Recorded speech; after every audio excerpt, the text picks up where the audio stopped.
नमस्ते, मेरा नाम है मोनिका आसोपा और आप जिस चैनल पे हो उस चैनल का नाम है चेतन एंड मोनिका आसोपा व्लॉग्स। सबसे पहले तो जो लोग नए आए उनको मैं मेरा छोटा सा इंट्रोडक्शन दे देती हूँ। मेरा नाम मोनिका आसोपा है, मेरा 3 साल का बेटा है एंड मैं जो है इस चैनल पे डेली व्लॉग्स डालती हूँ। जो डे रूटीन में मैं करती हूँ मैं आपके साथ में शेयर करती हूँ।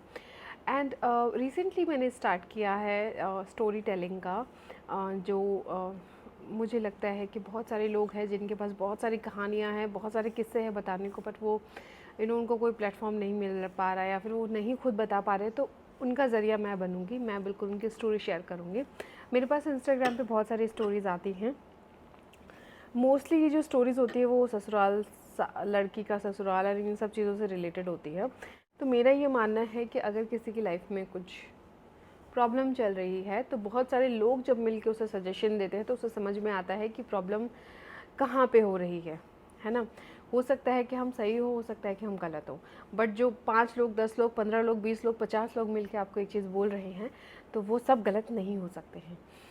तो हम यहाँ पे बात करेंगे उनके बारे में जिनकी स्टोरी आई है। और मैं अपना जो भी मेरा सजेशन रहेगा, जो भी मेरे व्यू, मतलब जो मेरा सोच रहेगी, वो मैं आपके सामने रखूँगी, प्रेजेंट करूँगी। आप लोग कमेंट्स के थ्रू उनको सजेशन दे सकते हो। बिल्कुल वो कमेंट्स पढ़ेंगे, मैंने उनको मैसेज ड्रॉप कर देती हूँ मैं स्टोरी पोस्ट करने से पहले कि आपकी स्टोरी आने वाली है, आप देख लीजिएगा। तो वो वहाँ से भी सजेशंस पढ़ते हैं। सो आप लोग जाके कमेंट बॉक्स में ज़रूर बताइएगा उन्हें। हर एज ग्रुप के लोग जुड़े हुए हैं मेरे से, तो ऑब्वियसली मैं चाहती हूँ कि बड़े लोग भी बताएं, जो हमारी एज के हैं वो भी बताएं, हमसे जो छोटे यंग एज के हैं वो भी बताएं। तो यहाँ पे सबसे पहले हम स्टोरी स्टार्ट करते हैं ज़्यादा टाइम ना निकालते हुए। तो यहाँ पे ना ये शर्मा है, हालांकि इन्होंने अपना नाम और सब कुछ बताने से मना किया है, प्रोफाइल वगैरह तो हम डिस्क्लोज़ नहीं कर सकते हैं। तो ये इनका सरनेम शर्मा है और हम इनका नाम रख देते हैं अंजलि शर्मा। ओके, तो हम अंजलि शर्मा की स्टोरी पढ़ते हैं। ये मेरे पास आई है इंस्टाग्राम पे, मैं आपको दिखा देती बट थोड़ी सी पिक्चर जो है वो शेयर हो जाएगी तो मैं नहीं दिखा पाऊँगी, क्योंकि प्रोफाइल पिक्चर जो छोटी छोटी ऐसे मैसेज के बाद में आती है वो भी अगर दिख गई तो शायद वो कंफर्टेबल नहीं है उस चीज़ में, क्योंकि उन्होंने साफ़ मना किया कि दीदी प्लीज़ मत दिखाना।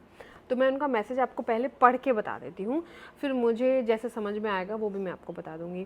दीदी जी मेरे, मतलब वो बोलना चाह रहे हैं, दीदी जी मेरे स्टोरी में मेरे ससुराल वाले की सोच है कि जितने भी फ़र्ज़ होते हैं वो बहू के होते हैं, वो सिर्फ बहू के ही फ़र्ज़ होते हैं और उनका कोई फ़र्ज़ नहीं होता हमारी तरफ। जैसे मैं घर में मैं घर में नहीं रहती हूँ, मैं अपने हस्बैंड के साथ रहती हूँ, तो अगर हम उनको 10 दिन कॉल नहीं करेंगे तो वो भी नहीं करेंगे। मैं कॉल करूँगी तो वो उठा लेते हैं, पर अपने आप से कभी कॉल नहीं करते। उनकी सोच है कि कल को वो मर भी जाएंगे तो लोग मुझे ही बुरा बोलेंगे कि वो सास ससुराल के को छोड़कर अलग रहती हैं। पर अगर मैं घर पे रहती हूँ तो वो मुझे घर में बहुत डिस्टर्ब कर देते हैं। और मैं टेस्ट की तैयारी कर रही हूँ, टीचिंग की तैयारी कर रही हूँ, तो उसके लिए मुझे पढ़ाई करनी पड़ती है जो कि मैं वहाँ नहीं कर पाती हूँ। मेरे हस्बैंड से उनकी कोई बात भी हो जाती है तो वो सोचते हैं कि मैंने अपने हस्बैंड को लड़वाया है उनसे, जबकि मैं उन्हें कुछ भी बुरा नहीं बोलती। मेरी बेटी 3 साल की है, वो उसके लिए भी कभी कॉल नहीं करते, मैं ही करूँ तो ही बात करते हैं बस। मेरी शादी को 8 साल हो चुके हैं पर उनकी सोच मेरे लिए वैसी की जैसी ही है। राधा रानी की कसम दीदी, मैं उनको अपने पेरेंट्स की तरह ही मानती हूँ पर वो कभी नहीं समझते। आगे भी पता नहीं क्या क्या होगा। कभी कभी तो मैं सोचती हूँ कि मेरी लाइफ बड़ी बेकार है। मेरे 2 सिस्टर इन लॉ हैं, उनकी सोच है कि वो दोनों अपने पेरेंट्स तक हैं, उनको मेरे और मेरे हस्बैंड से कोई मतलब नहीं है, हमसे तो कोई बात नहीं करता है, हम दोनों कुछ नहीं बोलते हैं, फिर भी ये सब क्या है, ये सब हम दोनों कुछ भी नहीं बोलते हैं पर पता नहीं ये सब क्या है। तो इनकी स्टोरी आप अभी तक आपने सुनी ली होगी जो उन्होंने लिखा है, मैं बता देती हूँ छोटा सा। तो इनकी स्टोरी ये है, ये इनके ससुराल वालों को लगता है कि सारे जो फ़र्ज़ है वो एक बहू के होते हैं, ससुराल वालों के कोई फ़र्ज़ नहीं होते हैं बहू के प्रति, बहू के ही सारे फ़र्ज़ होते हैं ससुराल वालों के प्रति। और इनका कहना है कि ये अलग रहती हैं अपने हस्बैंड के साथ में, इनके हस्बैंड जहाँ भी जॉब करते हैं उनके साथ में रहती हैं और ये ससुराल में रह भी ले अकेले अपने हस्बैंड के बिना, पर ये इसलिए नहीं रहती हैं क्योंकि वो उन्हें पढ़ाई नहीं करने देते, बहुत सारे काम होते हैं। आई कैन अंडरस्टैंड दिस के ससुराल में ऑफ कोर्स काम होते हैं, बट वो उसके बाद भी वो बोल रही है कि बहुत डिस्टर्ब कर देते हैं मेरे को, तो मैं पढ़ाई नहीं कर पाती हूँ और मैं टीचिंग की तैयारी कर रही हूँ, तो इसलिए मैं थोड़ा पढ़ना चाहती हूँ। और 3 साल की बेटी है, इन्होंने बताया इनकी, और इनकी 2 नंदे हैं जो कि इनसे बात नहीं करती हैं।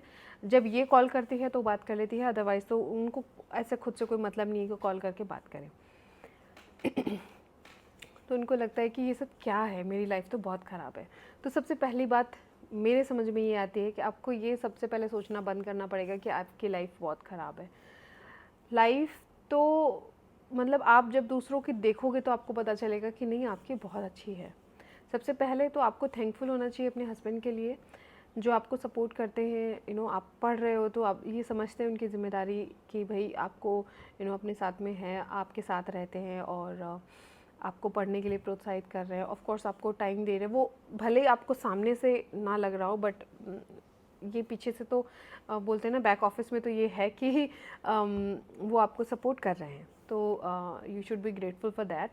एंड सेकेंड चीज़ ये है कि देखिए, फ़ोन करना नहीं करना, मुझे तो लगता है कि ये सबसे बड़ी बीमारी है। फ़ोन बहुत अच्छा इन्वेंशन है एक इंसानों का, बट यही एक लड़ाई का सबसे बड़ा कारण हो गया कि हम फ़ोन किया नहीं किया, मुझसे बात करी नहीं करी। हमें तो सिर्फ इस पर्पज़ से रखना चाहिए कि जब भी हमारी बात हो, जब भी हमें मौका मिले हम बात करें, तो हम एटलीस्ट सामने वाले से हंसी खुशी बात करके ख़त्म कर दें।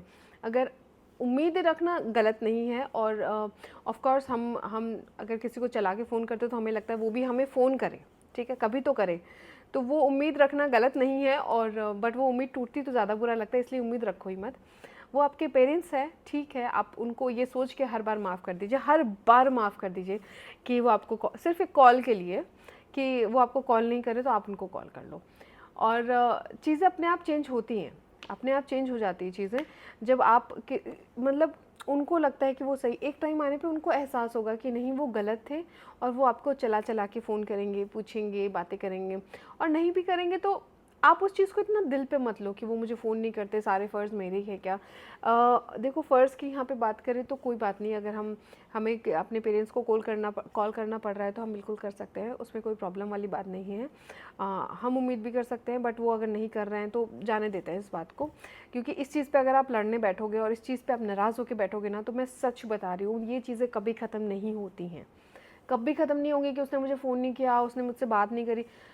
आपका मन है, आप उन्हें पेरेंट्स मान रहे हो ना, वो आपको बेटी माने नहीं माने, बहू माने नहीं माने, लेकिन आप तो मान रहे हो। तो आप अपने कर्मों को क्लीन रखो, उनके कर्म उन्हें करने दो, वो जैसा कर रहे हैं, जो कर रहे हैं उनको करने दो, और बाकी सब भगवान पे छोड़ दो यार।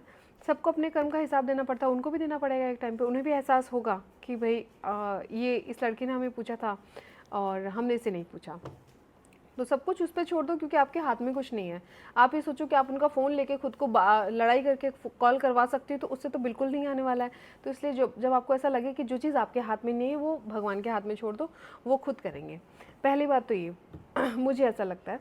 और दूसरी बात ये है कि जो आपके इन लॉज हैं उनको मैं ये कहना चाहूँगी, मतलब अगर वो भी नहीं सुन रहे हैं तो उस एज में जो भी लोग मेरे व्लॉग्स देखते हैं, मैं उनसे हाथ जोड़ के रिक्वेस्ट करना चाहूँगी कि देखिए, आपके ग्रैंड पेरेंट्स के, आपके जो ग्रैंड चिल्ड्रंस होते हैं ना, उनको आप बिल्कुल कॉल करके बात करिए, प्यार करिए, क्योंकि वो डिज़र्व करते हैं।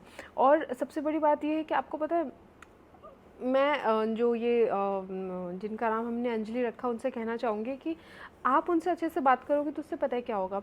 आपका बच्चा 3 साल का है, आगे वो बड़ा होगा, तो उससे क्या होगा ना कि मतलब पर्सनली मेरा ये मानना है कि आपके और आपके इन लॉज के बीच में जो भी रिलेशनशिप है, जो भी आपका जैसा भी रिलेशन है, आपके बच्चे के सामने डिस्क्लोज़ नहीं होना चाहिए। अगर वो थोड़ा सा भी गुस्से वाला, तनाव वाला है, तो आपका बच्चा बड़ा हो रहा है, ग्रोइंग एज में, उसको लगना चाहिए कि यार कितनी अमेजिंग फैमिली, यार कितना मज़ा आ रहा है। उसको कभी पता ही नहीं चलना चाहिए कि आपके और आपके सास के बीच में बातें नहीं हो रही, या झगड़े हो रहे, या फिर कोई भी टेंशन का माहौल है।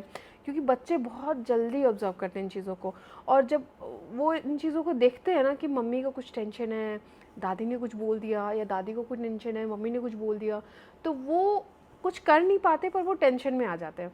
तो इसलिए आप अपने बच्चे के लिए कि सब कुछ बहुत अच्छा है, आप उनसे बात करिए, बच्चे की बात करवाइए बार बार, बिल्कुल उसको पता होना चाहिए कि उसके दादा दादी कौन है। हालांकि दादा दादी को भी खुद इतना इंटरेस्टेड होना चाहिए कि भाई मेरे पोता पोती जो भी हैं, हम उनसे बात करें, उनके साथ में खेलें, उनके साथ में टाइम स्पेंड करें, क्योंकि वो वापस छोटा नहीं होगा, वो बड़ा ही होता जा रहा है, ठीक है। तो जब आपकी बेटी बड़ी हो जाएगी तो उसका कोई कनेक्शन नहीं रहेगा उनके साथ में। तो अगर उस एज के लोग भी देख रहे हैं ना, तो प्लीज़ अपनी ग्रैंड चिल्ड्रंस के साथ में आप बहुत अच्छा टाइम स्पेंड कीजिए, ताकि आपके जो पोता पोती या नाती नातिन जो भी हैं वो आपको याद रख सके, वो रिश्तों को याद रख सके कि ये रिश्ता मेरे लिए बहुत इम्पॉर्टेंट है, ठीक है। रही बात आपकी सिस्टर इन लॉज की, आपकी 2 नंदे हैं, वो आपसे बात नहीं करती हैं, जब आप फ़ोन करो तो करते हैं। तो देखो मैं ये कहना चाहूँगी कि इस टाइम पे जब आप फ़ोन करती हो तो आप अच्छे से बात करके ख़त्म कर दो। मतलब मुझे ये लगता है कि आपको सामने से कोई कॉल नहीं करता और फिर वो आपको फ़ोन करने पे सुनाता है कि तुम तो फ़ोन ही नहीं करता। अरे भाई, मैं फ़ोन नहीं करती या करता तो तुम कर लो, उसमें क्या है। एक फ़ोन पे जाके उस नंबर पे सिर्फ डायल ही तो करना है, उसमें हमारा ईगो कहाँ हर्ट हो रहा है। आप ये सोचो कि एक फ़ोन जो इंसान ने बनाया उसमें जाकर सिर्फ एक नंबर डायल करना, और हम सोचते हैं कि उसने फ़ोन नहीं किया, उठाओ फ़ोन, अभी बात करो। हाँ, मेरे को तेरे से बात करने का मन है, बट तू फ़ोन नहीं करता, मैं भी फ़ोन नहीं कर पा रही थी, चल कोई बात नहीं, बात को ख़त्म करो और वहीं पे अपनी नई टॉपिक से बात शुरू करो।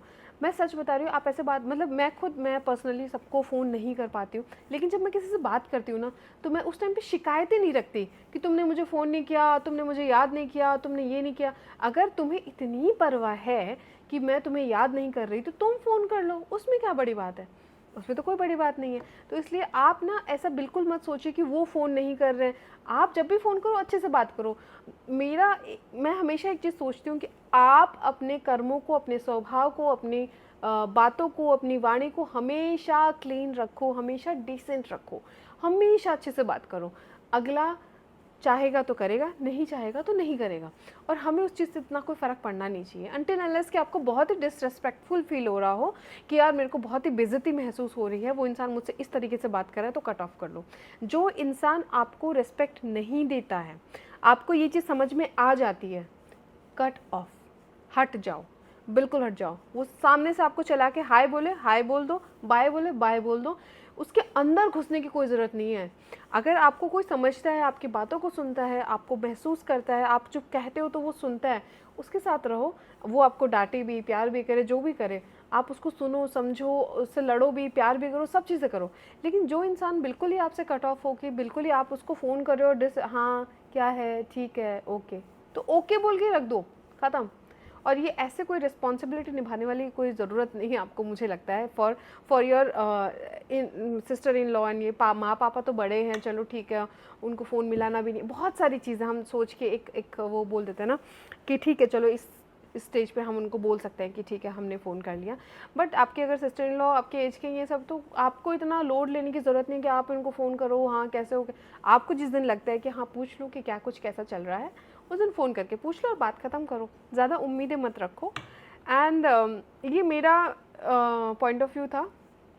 अगर किसी का और का कुछ है तो वो बिल्कुल कर सकते हैं। अगर मैं कहीं पे गलत लगती हूँ आप लोगों को, तो आप लोग मुझे भी कह सकते हो कि नहीं मोनिका ये चीज़ गलत है, ठीक है, तो मैं बिल्कुल उस चीज़ को मानूंगी। एंड यस, आप लोग अपनी स्टोरी मेरे साथ शेयर कर सकते हो इंस्टाग्राम हैंडल पे, जो कि है मोनिका असोपा, से आप सर्च करोगे तो आपको मिल जाएगा, मोनिका 0492, मैं यहाँ पे मेंशन कर दूँगी, आप जाके चेकआउट कर लीजिएगा, वहाँ पे जाके अपनी स्टोरी मेरे साथ शेयर कर सकते हो।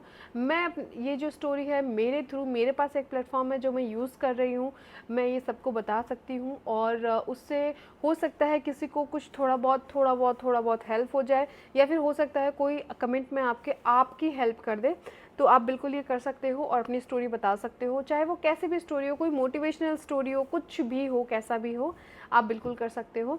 एंड मेरा आपसे यही कहना है अंजलि जी कि ये सब टेंशन को छोड़िए, आप अपनी लाइफ में आपके जो गोल्स हैं उन पे फोकस करिए, आपको पढ़ाई करनी है, आपको टीचर बनना है, उस पर फोकस करो। और जब आप अपने गोल को अचीव कर लोगे ना, जब आप टीचर बन जाओगे, तब देखना सबके कैसे रूप चेंज हो जाते हैं। एंड बस टाइम दो, थोड़ा सा टाइम दो, 8 साल आप दे चुके हो। आपको वैसे तो देखो, आपको ज़्यादा पता है, आपकी लाइफ है, आपके घर है, आपको ज़्यादा पता है लोगों के बारे में जो आपके साथ में रहते हैं। लेकिन फिर भी मेरा ये कहना है कि थोड़ा सा टाइम दो। अगर आप ये सोचोगे कि मैं चीज़ें सही कर दूँ, या फिर मैं जितना प्यार दे रही हूँ सामने वाला मुझे उतना प्यार दे, या फिर ये चीज़ें सही कर दे, तो ये सारी अपेक्षाएं गलत है, ये सारी उम्मीदें गलत हैं। ये सबका कोई कंक्लूज़न नहीं है, क्योंकि किसी को आप जाके चेंज नहीं कर सकते। समय के अनुसार सब कुछ परिवर्तित होता है, तो समय आने दो, वो लोग भी अपने आप चेंज हो जाएंगे। आप बस अपनी स्टडीज़ पे फोकस रखो, और आपको पता है कि आपको क्या करना है लाइफ में, वो करते जाओ। ठीक है, thank you so so so much for sharing your story. बहुत सारे लोग इससे इंस्पायर होंगे। मैं खुद बहुत सारी चीज़ें इनमें देखती हूँ, मुझे लगता है कि हाँ ठीक है, ये सब चीज़ों की इम्प्रूवमेंट की ज़रूरत है। और गाइज़, आप लोगों ने जिसने भी मेरा चैनल सब्सक्राइब नहीं किया है, प्लीज़ मेरा चैनल सब्सक्राइब कर लीजिए। आप लोगों से बहुत मोटिवेशन मिलता है। एंड मैं मेरी डेली व्लॉग्स तो लाती हूँ, बीच बीच में ऐसे स्टोरीज़ के व्लॉग्स भी लाती रहूँगी। जिनकी स्टोरीज़ मुझे मिलती रहेगी, मैं उनकी स्टोरीज़ शेयर करती रहूँगी। And thank you so so so much. Bye bye.